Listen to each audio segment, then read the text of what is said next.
너무 먼 미래를 계획하다가 혹시 지치셨나요? 인터뷰를 할 때 기자들로부터 교세라의 중장기 경영 계획에 관한 질문을 받으면 교세라에는 그런 계획이 없습니다. 라고 대답한다. 네, 이나모리 가즈오라는 분은 교세라라고 하는 세라믹 회사를 정말 크게 일본에서 운영하고 계신 분인데요. 정말 이 수천억, 조에 달하는 매출을 발생시키는 회사에 중장기 계획을 물었는데 없다라고 대답을 한다고 합니다. 여러분 어떤 생각이 드시나요? 저도 처음에는 이렇게 큰 회사에 중장기 계획이 없다고? 라는 생각을 했는데요. 이어서 나온 말이 제 마음을 사로잡았습니다. 교세라는 5년, 10년 앞을 내다보기보다는 오늘 하루를 5년, 10년처럼 경영합니다. 내가 장기 경영 계획을 세우지 않는 이유는 분명하다. 첫째는 뜬구름을 잡는 데 시간을 허비하고 싶지 않기 때문이고, 둘째는 너무 먼 미래를 내다보는 이야기는 대개 거짓으로 끝나기 때문이다. 목표에 다다르는 과정이 너무 길면 중간에 변수가 생길 확률이 높아지니까 1년 계획하는 것이 좋다는 이야기를 합니다. 저는 이 문장을 보면서 정말 맞는 말이다 라는 생각을 했습니다. 5년 뒤, 10년 뒤에 어떤 내 모습을 꿈꾸는지 이상적인 내 모습을 그려보고 이 이상과 현실의 갭을 좁히려면 어떤 노력들을 해야 하는지를 찾아가는 질문들이 있는데요. 이 질문도 너무 훌륭하고 도움되고 좋지만 한편으로는 그런 생각도 들었습니다. 5년, 10년 뒤라고 하니까 잘 안 그려지더라고요. 근데 정말 이 이나모리 가즈오의 말처럼 1년 뒤를 상상해 본다면 너무 잘 그려지더라고요. 함께 고민해보면 좋겠다는 생각이 드는데요. 저도 1년까지 한번 그림을 그려봤습니다. 내년 2024년 5월 어떤 모습이 되면 좋을까? 일단 저는 내년이면 이제 만 나이로 해서 진짜 꽉 찬 30살이 되더라고요. 또 나름의 의미 부여를 해서 그래, 이제 진짜 30살이니까 30살 다음은 어떤 1년을 보내보자 라는 어쩌면 좀 웃긴 생각을 했는데 맨 먼저 생각난 건 참 모르겠어요. 그냥 이것부터 떠올랐습니다. 프랑스 가고 싶다. 영국 가고 싶다. 그리고 지금 준비하는 새 브랜드의 공간이 내년이면 정말 마음에 들게 꾸려졌으면 좋겠다. 그리고 내가 하는 서비스가 정말 내 마음에 쏙 들게 나왔으면 좋겠다. 그리고 지금 하고 있는 코칭 공부도 계속 열심히 해서 자격도 취득하고 그 다음 단계 과정도 공부하고 싶다.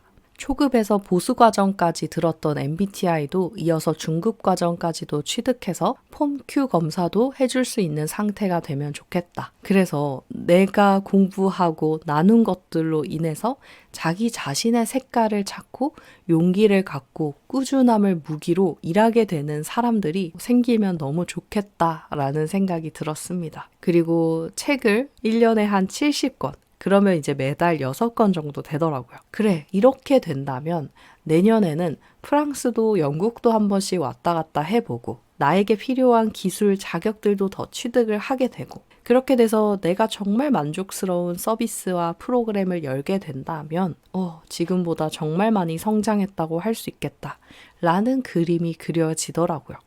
이렇게 생각하니까 굳이 5년, 10년 뒤를 생각할 필요도 없겠다라는 생각이 들었습니다. 여러분은 어떠신가요?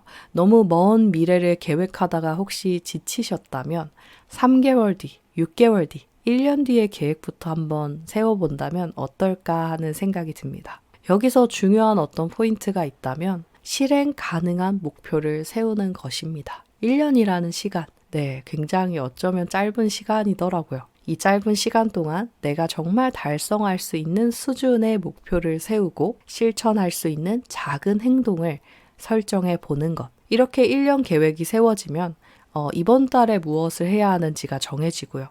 독서 같은 경우에 저는 이번 달에 이제 6권 정도를 읽어야 하는 거죠. 그럼 그걸 하기 위한 작은 오늘의 행동으로는 6권을 무슨 책으로 할지 선정할 수 있고요.